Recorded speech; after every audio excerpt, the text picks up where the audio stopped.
விலை, நிறைந்த தரம். தங்கள் தேவைகள் அனைத்தும் ஒரே இடத்தில். ஜெயச்சந்திரன். அசோக் செல்வன் நடிப்பில் சபாநாயகன் இப்போது உங்கள் டிஸ்னி பிளஸ் ஹாட்ஸ்டார். எனக்கு ஐ ஃபீல் ரொம்ப வருத்தமாக இருக்குது. எனக்கு ரொம்ப உங்களை பார்க்கும்போது எனக்கு ரொம்ப மனசு கஷ்டமாக இருக்குது. இந்த அவங்க எனக்கு சொன்னது மனசு கஷ்டமாக இருக்குது. I feel very guilty. அதனால தான் அடுத்த வருஷம் நான் உங்களை எம்பி ஆகணும். அப்போ தான் நானே இந்த மாதிரி எனக்கு ப்ரெஷர் வரும்போது நான் சொல்ல போன வருஷமே அவர்கிட்ட சொல்லிட்டேன் அப்படின்னு நான் சொல்ல முடியும். கொடுத்த வாக்கை காப்பாற்றுவேன்.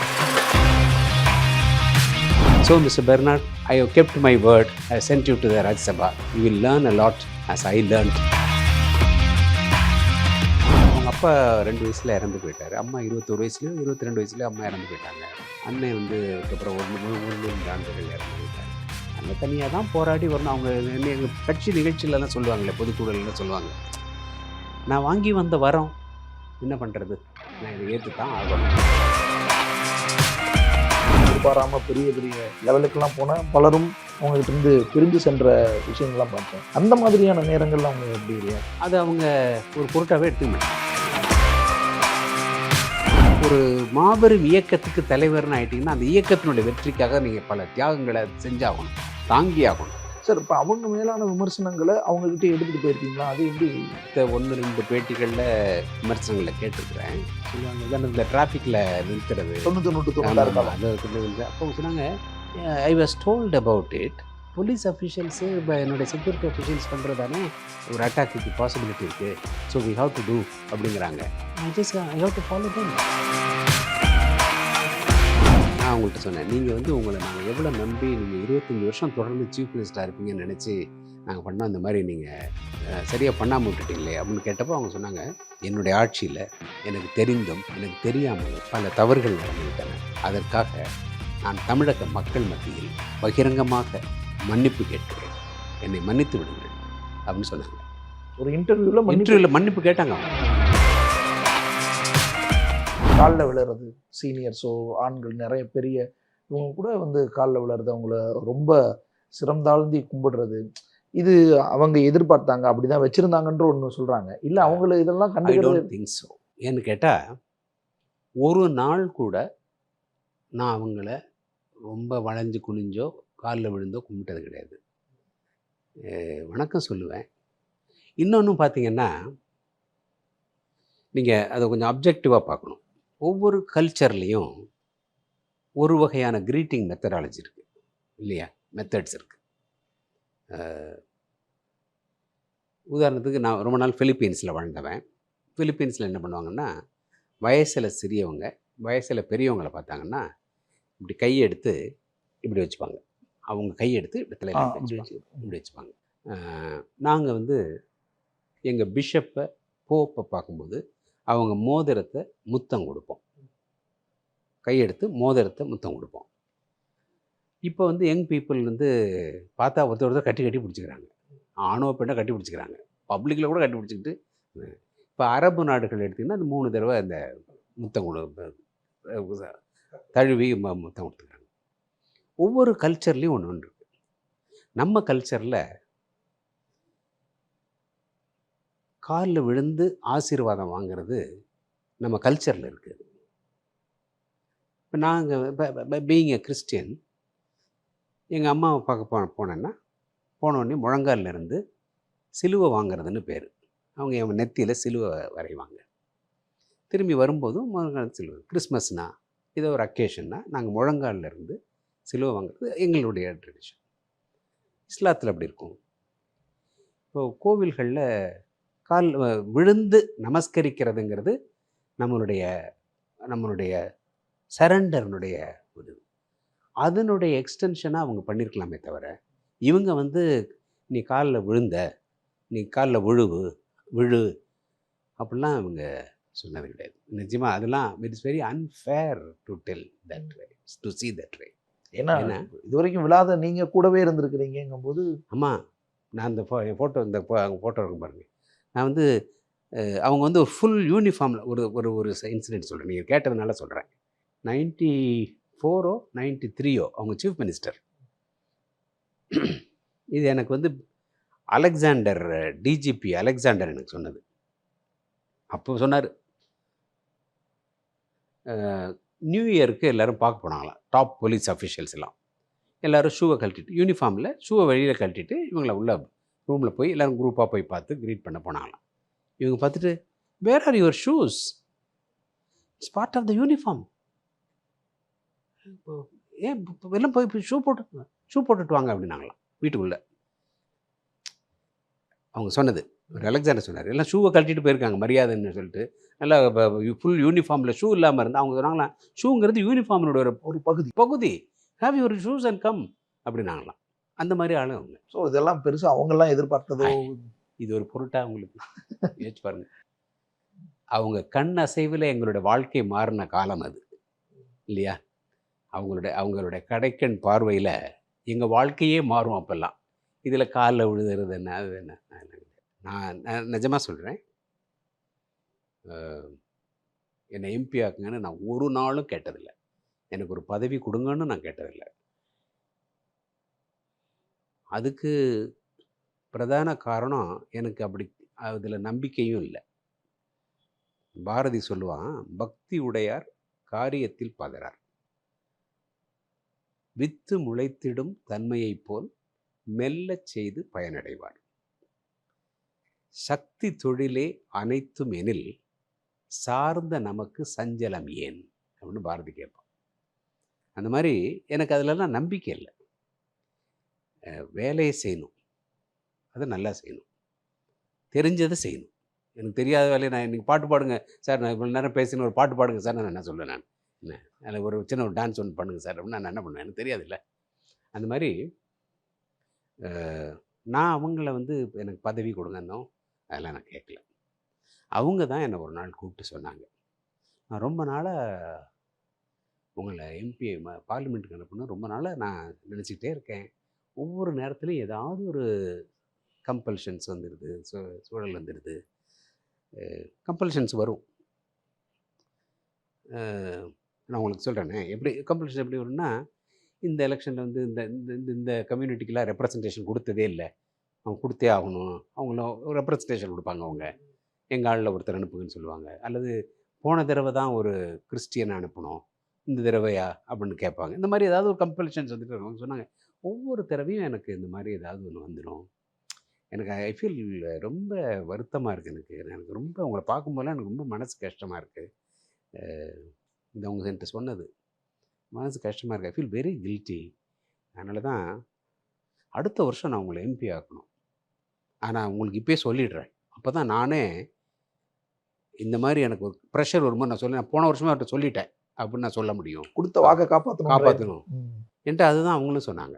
நான் எம்பிஐ அவங்களை பார்க்க போனப்போ, கோட்டையில் சிஎம்மை பார்க்க போனோம், பொக்கே வாங்கிட்டு போனப்போ சொன்னாங்க, so mister Bernard, I have kept my word, I sent you to the Rajya Sabha, you will learn a lot as I learnt அப்படின்னாங்க. அவங்ககிட்ட சொன்னதே ஐ கெப்ட் மை வேர்ட் அப்படின்னா சச் அ ரிலீஃப்.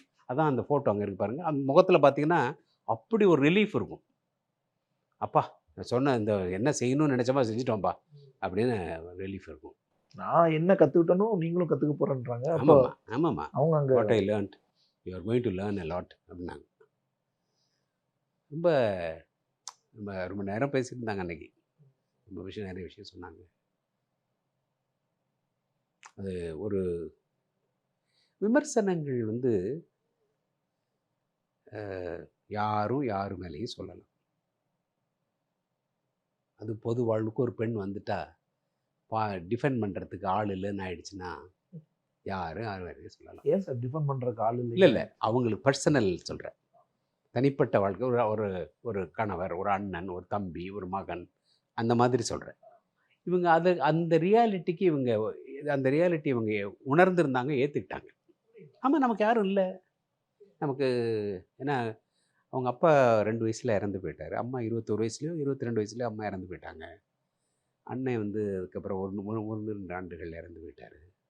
அதனால் தனியாக தான் போராடி வரணும். அவங்க எங்கள் கட்சி நிகழ்ச்சியிலலாம் சொல்லுவாங்களே, பொதுக்கூடலாம் சொல்லுவாங்க, நான் வாங்கி வந்த வரம் என்ன பண்ணுறது, நான் இதை ஏற்று தான் ஆகணும், தெரிஞ்சோ தெரியாமலோ இதெல்லாம் எனக்கு நடக்குது அப்படின்னு ஒரு நாள் சொன்னாங்க. தெரிஞ்சோ தெரியாமலோ நான் என்னாலோ அல்லது நான் செய்த செயல்களாலோ தெரிஞ்சு செஞ்சதாலோ தெரியாமல் செஞ்சதாலோ இதெல்லாம் எனக்கு நடக்குது.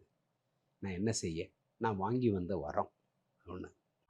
அவங்க கூட இருந்து அவங்களால ஒரு நிமிடத்துல தன்னுடைய வாழ்க்கையை மாத்திக்கிட்ட அமைச்சரான, எதிர்பாராம பெரிய பெரிய லெவலுக்கெல்லாம் போன பலரும் அவங்ககிட்ட இருந்து பிரிஞ்சு சென்ற விஷயங்கள்லாம் பார்த்தோம்.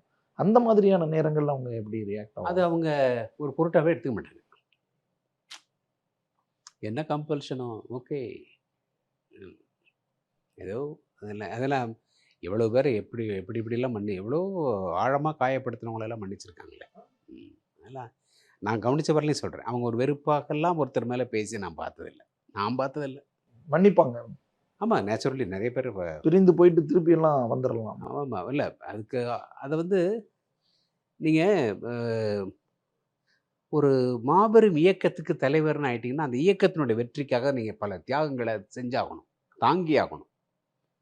இந்த இயக்கத்தினுடைய வெற்றிக்காக சிலவற்றை நீங்கள் ஏற்றுக்கிட்டு தான் ஆகணும். இல்லைன்னா தலைவராக முடியாது. இப்போ நான்லாம் தொடர்ந்து தீவிர அரசியலில் இல்லை அப்படின்னா, அந்த வாழ்க்கையை என்னால் வாழ முடியாது. ஐ ஐ ஐ ரியலைஸ் அது ஒரு லைஃப் ஸ்டைல். அந்த வாழ்க்கையை it's a very tough life. ஒரு அரசியல்வாதியா வாழ்றது. அரசியல்வாதியா, ஒரு எம்எல்ஏவா, ஒரு லோக்கல் மக்களால் தேர்ந்தெடுக்கப்பட்ட ஒரு எம்பியா, எம்எல்ஏவா, கவுன்சிலரா, ஒரு ஒரு எம்எல்ஏன்னு ஆயிட்டீங்கன்னா 5 வருஷம் மக்கள் வந்து எல்லாவற்றுக்கும் நீங்கள் நிற்கணும்னு எதிர்பார்க்குறாங்களே. எனக்கு என்ன நண்பர்கள் இப்போ எம்எல்ஏவாக இருக்கிற நண்பர்கள்லாம் சொல்லுவாங்க, ஒரு கல்யாண தேதினா 25 கல்யாணத்துக்கு போகிறோம் சார் அப்படிம்பாங்க. எப்படியா போகிற? அதுவும் எம்பிங்கன்னா 15 லட்சம் ஓட்டர்ஸு அவங்களுக்கு, 6 சட்டமன்ற தொகுதி. இங்கே சென்னையை விடுங்க, இப்போ நீங்கள் எந்த ஊர்? ஈரோடு. ஈரோடை சுற்றி 6 சட்டமன்ற தொகுதிங்கிறது ஒரு முழு மாவட்டம். ஆமாம். நீங்கள் வந்து அந்தியூரில் போய் பத்திரிக்கை அந்த கல்யாணத்தை பார்க்கணும், ஈரோட்டுக்கு வரணும், நம்பியூருக்கு போகணும், சுற்றிக்கிட்டே இருக்கும். அந்த இல்லைன்னா ஓட்டு கேட்க மட்டும் வந்த நீ வந்து என் கல்யாணத்துக்கு பத்திரிக்கை வச்சேன், பொண்ணுக்கு இது திரட்டி சுட்டினானே வந்தியாம்மாங்க. அவன் எதிர்பார்க்குறதுலையும் தப்பு இல்லையே, வச்சு பாருங்க. அந்த லைஃப் வந்து அதுக்கான புடம்போட்டு வரணும், இல்லைன்னா ரொம்ப கஷ்டம். அது ரொம்ப கஷ்டம். ஸோ அப்போ ஒரு எம்எல்ஏ எம்பிக்குன்னே எப்படின்னா, அப்போ ஒரு சிஎம்மாக இருந்த ஒரு பொதுச் செயலாளராக இருக்கக்கூடியவங்களுக்கு இன்னும். ஆமாம். அது வந்து அவங்க வந்து கட்சி நிர்வாகத்தை பார்க்கணும். கட்சி நிர்வாகம் வந்து ஆட்சி நிர்வாகத்தை விட பெரியது. ஏன்னா இப்போ சின்ன சின்னதாக வர கடிதங்களை படிக்கணும், புகார் சொல்லுவாங்க, எனக்கு இது இல்லாமாங்க. சில பேர் ரொம்ப ஜெனுவினாகவே ஒரு முக்கியமான ரீசன் இருக்கணும். சில பேர்லாம் நான் பார்த்துருக்கேன், அந்த அவங்க கார்டன்லேருந்து அவங்க கான்வாய் கார் வந்து திரும்பி பார்த்து அவங்க பார்த்துட்டாங்கன்னா, அவங்க வாங்க என்ன 2-3 நாளாக பார்க்குறேன்னா என்ன விஷயம் அப்படின்னு நம்ம கேட்பாங்க.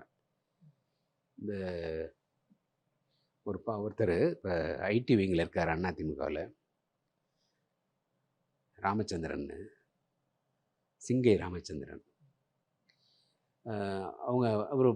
அவர் அவங்கள பார்க்க போனோன்னே அவங்க கேட்குறாங்க அவரை, நீங்கள் சிங்காநல்லூர் அவர் பையனா நீங்கள் அப்படிங்கிறாங்க. வாங்க வாங்க வாங்க, சின்ன பையனை, வாங்க வாங்க வாங்க, அவர் பையனா நீங்கள், வாங்க வாங்க வாங்க. அந்த மாதிரி அவ்வளவு நினைவில் வச்சுருக்கணும், அவ்வளோ இன்வால்வ்டாக இருக்கணும்.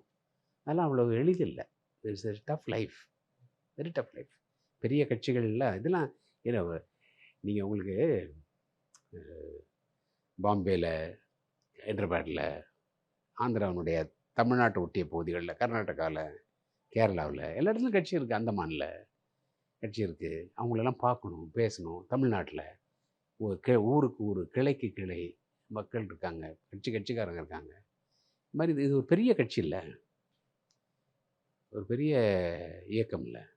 எதுக்கு வருத்தப்படுவாங்களா சார்? இல்லை வருத்தப்பட்ட அந்த மாதிரியான தருணங்கள் இருக்குமா? நான் பார்த்ததில்லை. ஆனால் இந்த நான் சொன்னேன்ல, கட்சி செயற்குழுவில் ஒரு தடவை பொதுக்குழுவில் சொன்னேன், நான் வாங்கி வந்த வரோம், என்ன செய்கிறது, நான் ஏற்றுக்கிட்டு தான் ஆகணும் அப்படிலாம் சொல்லியிருக்காங்க. சார் இப்போது அவங்களுடைய இந்த வாழ்க்கையில் முதல்வராகவும் இருந்து கட்சி தலைவராகவும் இருந்தாங்க, இல்லாமலும் 90கள்லேருந்தே அவங்களுடைய இறுதி வரைக்கும் கட்சி நிர்வாகியாக வந்தாங்க. இந்த ரெண்டும் முதல்வராக இருக்கும்போது, முதல்வராக இல்லாத போது அந்த வித்தியாசம் எப்படி இருக்கும் சார்? முதல்வராக இருக்கும்போது நிறைய அரசு பணிகள் இருக்கும், இல்லாதப்போ கட்சி பணிகள் நிறைய இருக்கும். கொஞ்சம் ரிலாக்ஸ் பண்ணுவாங்கன்னு நினைக்கிறேன், முதல்வர் இல்லாதப்போ. ஏன்னா, இந்த அரசு பணியை அவங்க ரொம்ப தீவிரமாக எடுத்துட்டாங்க. ஒரு நாள் பேசிகிட்டு இருந்தோம், ஒரு நாள் ஏதோ டிஸ்கஷன். அவங்க டக்கு அப்படியே மணி பார்த்தாங்க வந்து, ஐயோ அவங்க எனக்கு வெயிட் பண்ணுவாங்களே எனக்கு. அவங்க டக்குன்னு எழுந்திரிச்சாங்க. நான் I have to go, I'm sorry, I won't be able to spend quality time with you. டக்குன்னு எழுந்திரிச்சு அதை ஷி டுக் இட் சீரியஸ்லி. ஒரு அப்பாயின்மெண்ட் ஒருத்தவங்களுக்கு கொடுத்துருந்தோம்னா கொடுத்துட்டு வெயிட் பண்ணுவாங்களே அப்படின்னு அதில். சார் இப்போ அவங்க மேலான விமர்சனங்களை அவங்க கிட்ட எடுத்துட்டு போயிருக்கீங்களா? அது எப்படி ரிசீவ் பண்ணிப்பாங்க? நான் அந்த மாதிரி விமர்சனங்கள்னால் அந்த முதல்ல எடுத்த 1-2 பேட்டிகளில் விமர்சனங்களை கேட்டிருக்கிறேன். விமர்சனமாக இல்லாமல் கேள்விகளாக கேட்டிருக்கேன். இப்போ அவங்க சொன்னாங்க, சொல்லுவாங்க உதாரணத்துக்கு இந்த டிராஃபிக்கில் நிறுத்துறது, 91 96 காலம். அது அப்போ அவங்க சொன்னாங்க, I was told about it. இதெல்லாம் வந்து இந்த போலீஸ் அஃபிஷியல்ஸு என்னுடைய செக்யூரிட்டி அஃபிஷியல்ஸ் பண்ணுறது தானே. எனக்கு அவங்க சொல்கிறாங்க, எனக்கு இந்த மாதிரி ஒரு த்ரெட் இருக்குது, ஒரு அட்டாக்குக்கு பாசிபிலிட்டி இருக்குது, so we have to do அப்படிங்கிறாங்க. I have to follow them அப்படின்னு. உதாரணத்துக்கு பார்த்திங்கன்னா, ராஜீவ்காந்தி மர்டர் எப்படி நடந்தது யோசிச்சு பாருங்க.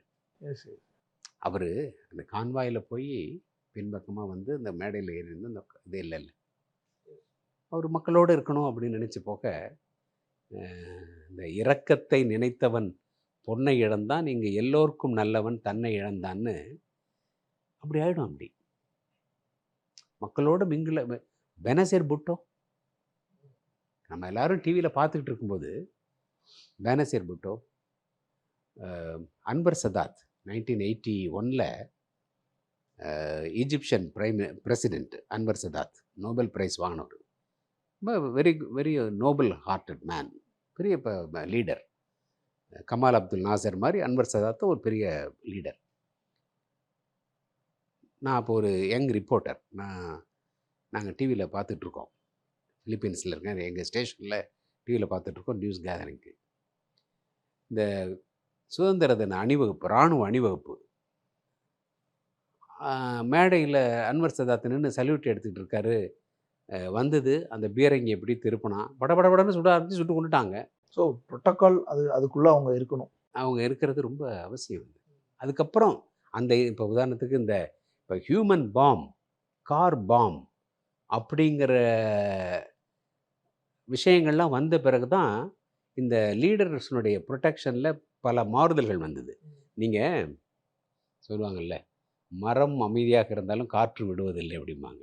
நீங்கள் கென்னடியோடைய மர்டரை பார்த்தீங்கன்னா, அசாசினேஷனை பார்த்தீங்கன்னா, கென்னடி ஒரு ஓப்பன் காரில் இப்படி கையாடிட்டு போகிறாரு, எங்கே ஒரு ஸ்னைப்பர் இருந்து சுட்டான். அவர் அந்த ஓப்பன் காரில் போகலன்னா வரலாறு வேற இல்லை. அப்புறம் தானே இப்போ பிரசிடென்ட்ஸ்லாம் அந்த மாதிரி போகிறதில்ல, ஓப்பன் கார்கள்லாம் புல்லட் தொலைக்காத புல்லட் அந்த மாதிரி. போப் வந்து பக்தர்கள் மத்தியில் போயிட்டு இருக்கும்போது முகமது அலி அக்கான்னு ஒருத்தர் வந்து சுட்டுட்டாரே. அதுக்கப்புறம் தானே அந்த அந்த வேன், அந்த போப் மொபைல்னு குண்டு தொலைக்காத விண்டோ வச்சு, கண்ணாடி விண்டோ வச்சு அதுக்குள்ள போகிறது. ஒரு நாள் எல்லோரும் போக போகிறோம், அது வேறு விஷயம். ஆனால் அது வந்து எல்லோரும் எவ்வளோ பேருக்கு இப்போ அந்த செக்யூரிட்டி, நீங்கள் ஒரு சைடு இது, இன்னொரு சைடு பாருங்கள், அந்த செக்யூரிட்டிக்கு பொறுப்பாக இருக்கிற ஒருத்தர். இப்போ நீங்கள் இந்த கேமராவை ஆப்ரேட் பண்ணி இவரை பொறுப்பாக போட்டிருக்கீங்க, இவர் நகருன்னா நான் நகரணும், சார் இப்படி மூவ் பண்ணுங்கன்னா இப்படி மூவ் பண்ணணும். அது என்ன பேட்டி எடுக்க வந்துட்டு என்ன நகருன்னு சொல்கிறேன், எங்கள் வீட்டில் உட்காந்து நான் சொல்ல முடியுமா? அது ஹீஸ் இன்சார்ஜ். நீங்கள் திரும்பி போய் என்ன சொல்லுவீங்க, என்ன பிரேம் இப்படி வச்சுருக்க, என் பின்னாடி கிளார் வருது பாரு அப்படின்னு நீங்கள் சொல்லுவீங்க, நீங்கள் இல்லையா? அது மாதிரி ஒரு விஷயத்தை வெளியிலேருந்து பார்க்குறது வேற, ஒரு விஷயத்தை உள்ளேருந்து பார்க்குறது. இதுதான் அவங்க சொல்லியிருந்தாங்க என்கிட்ட. அது அவங்க சொன்னது அதுதான். நான் அந்த டிராஃபிக்கை பற்றி கேட்டப்போ அவங்க அதான் சொன்னாங்க. ஸோ அந்த மாதிரி கேட்டால் அதுக்கெல்லாம் அவங்க கோவம்லாம் படாமல் அதுக்கு என்ன ரியாலிட்டியோ அதை. என் நிகழ்ச்சியில் ஃபஸ்ட்டு நான் அவங்கள எடுத்த பேட்டியில் நான் அவங்கள்ட்ட சொன்னேன், நீங்கள் வந்து உங்களை நாங்கள் எவ்வளோ நம்பி நீங்கள் 25 வருஷம் தொடர்ந்து சீஃப் மினிஸ்டராக இருப்பீங்கன்னு நினச்சி நாங்கள் பண்ணோம், அந்த மாதிரி நீங்கள் சரியாக பண்ணாமல் விட்டுட்டீங்களே அப்படின்னு கேட்டப்போ அவங்க சொன்னாங்க, அவங்க அதுக்கு பதில் சொன்னாங்க. என்ன சொன்னாங்க தெரியுமா? என்னுடைய ஆட்சியில் எனக்கு தெரிந்தும் எனக்கு தெரியாமலும் பல தவறுகள் நடந்து விட்டன. அதற்காக நான் தமிழக மக்கள் மத்தியில் பகிரங்கமாக தாழ்ச்சியுடன் மன்னிப்பு கேட்கிறேன், என்னை மன்னித்து விடுங்கள் அப்படின்னு சொன்னாங்க. மன்னிப்பு ஆன் கேட்டாங்க. ரெக்கார்ட் ஒரு இன்டர்வியூல மன்னிப்பு இன்டர்வியூவில் மன்னிப்பு கேட்டாங்க அவங்க. வேற எந்த நான் இந்த மாதிரி மற்றவங்க கேட்டு நான் பார்த்ததில்லை. எனக்கு தெரிந்தும் எனக்கு தெரியாமலும் பல தவறுகள் நடந்து விட்டன. நீங்கள் என் மீது வைத்திருந்த நம்பிக்கைகள் சிதைந்து போகும் அளவிற்கு சில நிகழ்ச்சிகள் நடந்து விட்டன. தயவுசெய்து தமிழக மக்கள் என்னை தங்கள் வீட்டு பிள்ளையாக நினைத்து என்னை மன்னிக்க வேண்டும். இது எந்த டைம்ல சார்? எந்த 97 97? அதான் first interview to me. So ஓப்பனா மன்னிப்பு கேட்டாங்களே. எனக்கு வேற ஒரு இன்சிடென்ட் சொல்லுங்க, இந்த மாதிரி மன்னிப்பு கேட்ட ஒரு தலைவரை. குறைந்த விலை நிறைந்த தரம் தங்கள் தேவைகள் அனைத்தும் ஒரே இடத்தில். ஜெயச்சந்திரன். அசோக் செல்வன் நடிப்பில் சபாநாயகன் இப்போது உங்கள் டிஸ்னி பிளஸ் ஹாட் ஸ்டாரில்.